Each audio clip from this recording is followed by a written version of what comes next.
Los fenómenos hidrometeorológicos que se encuentran más en el estado de Colima o en la ciudad de Colima hay varios, son por ejemplo efectos de las bajas presiones tropicales, que sean ciclones o huracanes, o el oleaje que se acompaña con ellos, las lluvias intensas, en caso de tormentas, puede ser tormentas eléctricas con rayos, heladas en las alturas altas del estado, las avenidas súbitas en casos de lluvia fuerte cerca de los ríos o de las zonas periféricas de un río, lahares en las zonas volcánicas, deslaves en zonas como en Minatitlán, como ha pasado en los años 50. También hay probabilidades a veces de tornados. Hay diferentes categorías que se diferencian en mecanismos con tornados. Los más desastrosos tienen menos probabilidad aquí en Colima por la geografía que tenemos, mismo si no son completamente imposibles, pero disminuye su probabilidad. Los más pequeños sí son más probables y posiblemente han pasado.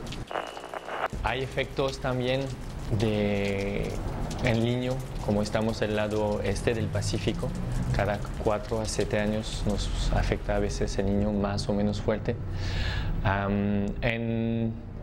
En el valle alcanzamos temperaturas realmente altas todo el año. Los fenómenos hidrometeorológicos, de acuerdo con la definición que viene en la Ley General de Protección Civil, es una calamidad que se genera por la acción de los agentes atmosféricos.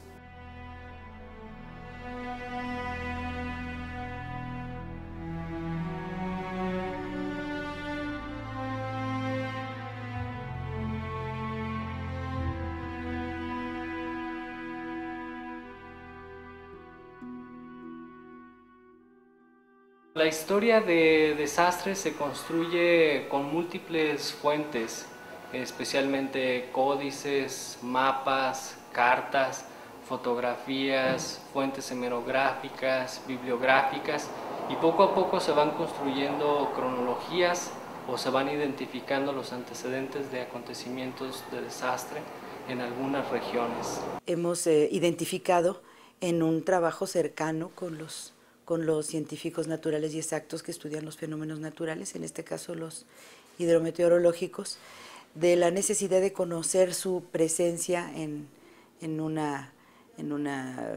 con una mirada histórica, su presencia histórica.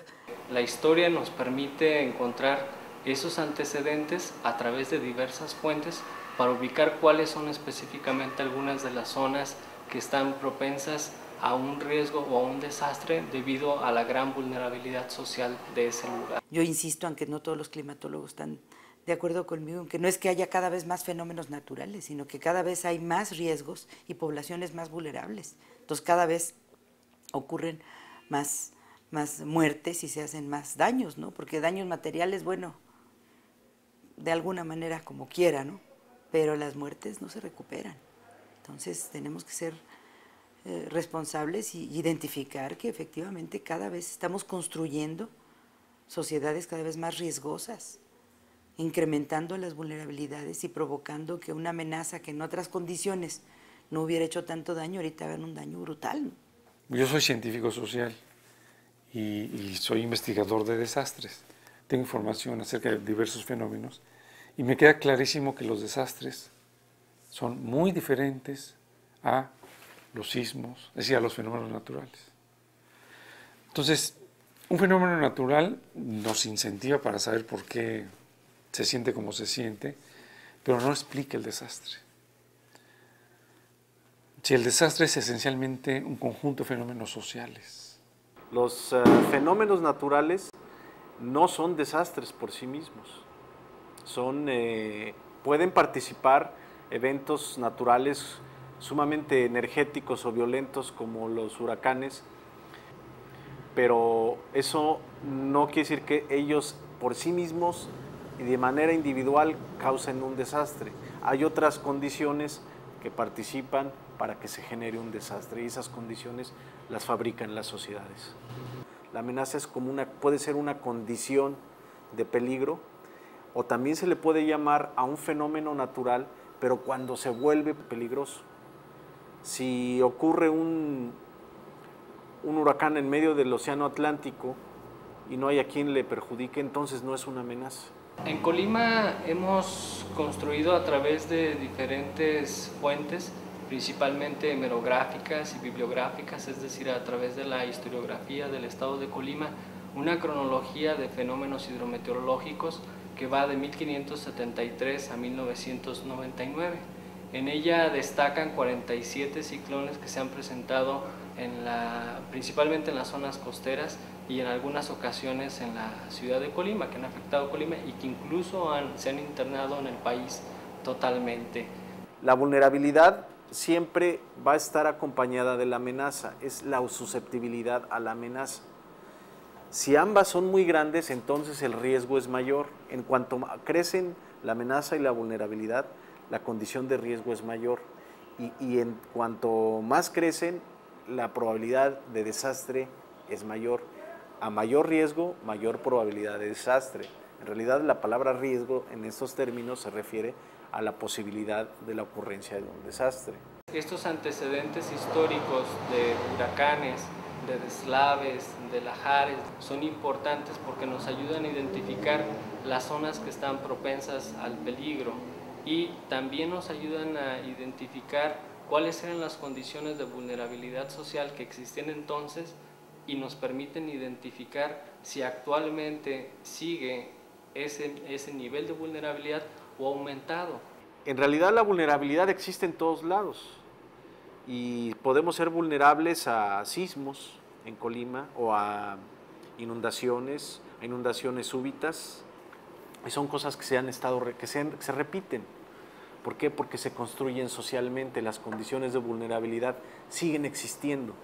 La vulnerabilidad que tenemos en Colima respecto a una inundación depende mucho de la población en sí, ¿verdad? Dado que los gobiernos municipales y el estatal han hecho una campaña permanente de limpieza, pero la gente tira la basura a estos lugares y entonces ocasionan los famosos taponamientos, ¿verdad? Hay un colchón viejo y lo más fácil es aventarlo al arroyo, ¿verdad? Es muy evidente en todo el mundo que las sociedades más vulnerables o los grupos sociales más vulnerables a los desastres son los más pobres. Las condiciones de riesgo no están nada más por el lugar donde vivimos. Si vivimos en una zona donde los fenómenos naturales pueden llegar a ser muy intensos, no nada más es eso. Hay otros factores, el riesgo se va construyendo socialmente. Todos estamos en riesgo, ¿no? Que lo asumamos y que no lo queramos admitir o aceptar ya es diferente. La gente me platicaba, ok, aquí tenemos este riesgo, pero si yo salgo de aquí o voy a San Antonio, también tengo riesgo. Eran una de las cosas que siempre se cuestionaban ellos. O sea, son más riesgos los que vamos a correr. Vamos a dejar uno, cierto, pero vamos a asumir otros. La manera de expresarse de la gente ante el riesgo natural es una de las entradas de la percepción del riesgo que nos puede llevar a comprender un poco más qué sucede en la cabeza de la gente, qué emociones hay, qué actitudes aparecen, qué conductas se desatan. Se oía como un ruido así como cuando hace mucho aire que sopla y una tormenta fuertísima. Pues a mí me arrastró la creciente, nos sacó de la casa, nos arrastró y cómo salíamos y respirábamos y otra vez nos metía al agua. Podemos asumir determinado tipo de riesgo, pero hay momentos en que sí nos ponemos con esa caparazón o con esa cuestión de Superman de que a mí no me puede pasar, pero a los demás sí. Para los especialistas de las ciencias duras en relación con riesgo, está siendo indispensable conocer todo este bagaje de experiencia que tiene la gente que ha vivido siempre en un lugar preñado de riesgos naturales y que antes se dejaba de lado, porque eso pues no, son cosas que dice la gente, pero no importan, no, sí importan, y importan mucho. La percepción de la gente con los fenómenos pues todavía no está muy clara, ¿no? Entonces ahí es cuando vemos que hay un desconocimiento profundo todavía de lo que es el ciclón, porque uno le dice, ¿y usted sabe qué es un ciclón tropical? Ay, señorita, no me pregunte eso, yo nada más sé que hay mucho viento, que se empieza a nublar y ya. Hay pues sí, mitos de que la población es ignorante, de que la población no va a saber, de que hay que arrearla como si fuera manada y treparla a los camiones y llevarla. Y por parte de la población también se podría hablar de algunos mitos de que no saben, de que son irresponsables, de que los que saben son ellos o bien aquellos que leen el clima en algunas sociedades y a los cuales les tienen más confianza porque con frecuencia las autoridades se han equivocado. Si la sociedad no está preparada para enfrentar la amenaza, es decir, para disminuir su vulnerabilidad a cierto tipo de amenaza, entonces la condición de riesgo es mayor. Si la gente no puede salirse a vivir de ahí porque le es muy difícil debido a razones económicas, sociales o culturales, entonces su vulnerabilidad es mayor. Si la estabilidad política de esos grupos sociales que de por sí viven bajo condiciones de amenaza notables es alta, su condición de riesgo ante un desastre es muy superior que en otras condiciones.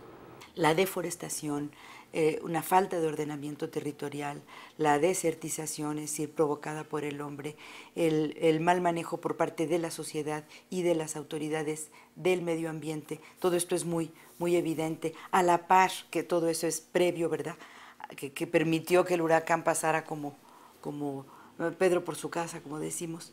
No hay ya nada que detenga el paso del huracán, nada naturalmente construido. El tipo de casas que se han construido, el lugar donde se han construido las casas, el tipo de material con el que la gente construye sus casas, no porque sea retrasada mental, sino porque no tiene con qué construir otras casas en otros lugares, en mejores condiciones. Esto es a lo que llamamos nosotros construcción social de riesgos, que es lo que está provocando que los procesos de desastre sean cada vez más desastrosos. La combinación de fenómenos hidrometeorológicos han dejado pérdidas humanas. Registrados a través de fuentes bibliográficas y meteorográficas, tenemos más de 262 personas que han fallecido por este tipo de fenómenos.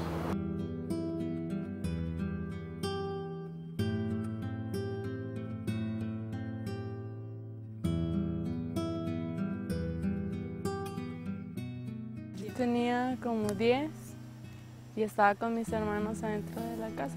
Y empezamos a oír un ruido muy fuerte, como una corriente.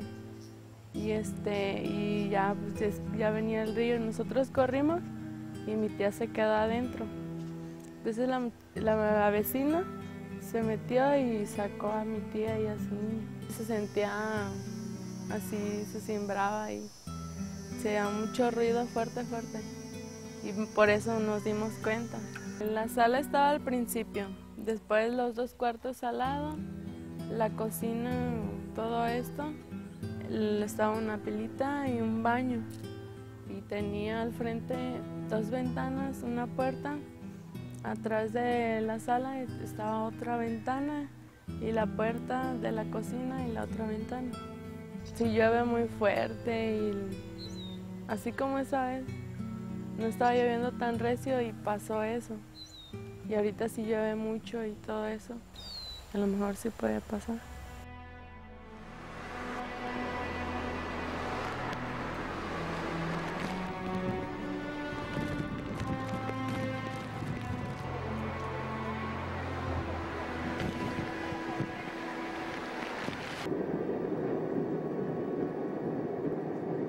Un ciclón tropical, propiamente dicho, es un sistema de baja presión. En meteorología, un sistema de baja presión es un sistema que, visto desde un avión o de un satélite, gira, tiene un movimiento giratorio en sentido contrario a las manecillas del reloj en el hemisferio norte. Ese es un sistema de baja presión y al que técnicamente se le llama ciclón. Cuando esta baja presión se ubica en el océano, con temperaturas arriba de 26 grados centígrados y encuentra ciertas condiciones de inestabilidad atmosférica, es decir, mucho movimiento vertical. Se intensifica aumentando sus vientos, y entonces cuando ya tenemos un ciclón tropical. Repito, esto se genera en el océano con aguas calientes, y cuando sus vientos son de 35 a 45 kilómetros recibe el nombre de perturbación tropical. De 35 a 63 kilómetros por hora ya es depresión tropical, y de 63 a 120 tormenta tropical. Arriba de 120 ya es un huracán.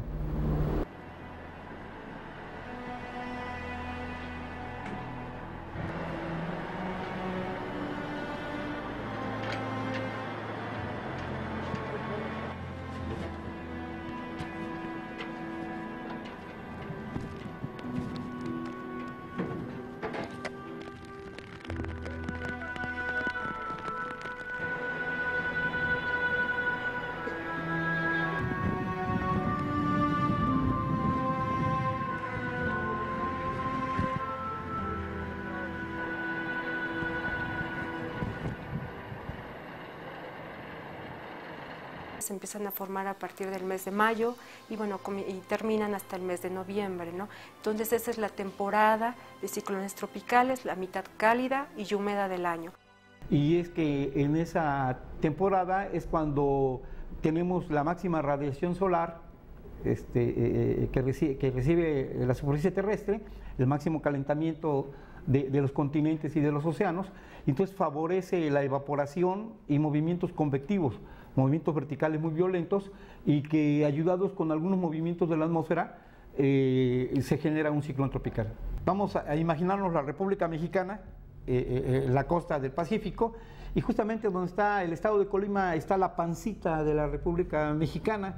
Entonces los ciclones que van subiendo paralelos a la costa tienen un efecto de curvatura, de que antes de tocar tierra en el puerto tienen una curvatura alejándose hacia el mar, y bueno, aun cuando no penetra el sistema en el estado de Colima, su área de acción, su área de lluvias y de vientos es lo suficiente como para poder causar situaciones de emergencia. Se cree que la trayectoria de los huracanes o de los ciclones tropicales regularmente es interna al Océano Pacífico, pero existen antecedentes históricos que demuestran que no es así. Los antecedentes pues son el huracán de 1955, que pasó sobre Colima y llegó hasta Tenquique, y la cantidad de lluvia produjo un lahar que mató a más de 22 personas en ese poblado, y todavía queda la cúpula de la iglesia saliendo del ras del suelo. Otro de los antecedentes importantes históricos de deslaves originados por huracanes que se internan en el país es el de 1959, que en Minatitlán mató a más de 200 personas. Estas trayectorias nos permiten saber que existe una gran posibilidad de que se vuelva a repetir un fenómeno natural con gran intensidad y que se presente un desastre. El huracán es medido en la intensidad con que trae sus vientos. Sin embargo, debemos de analizar el factor del agua, de la lluvia, de la precipitación. Una vez que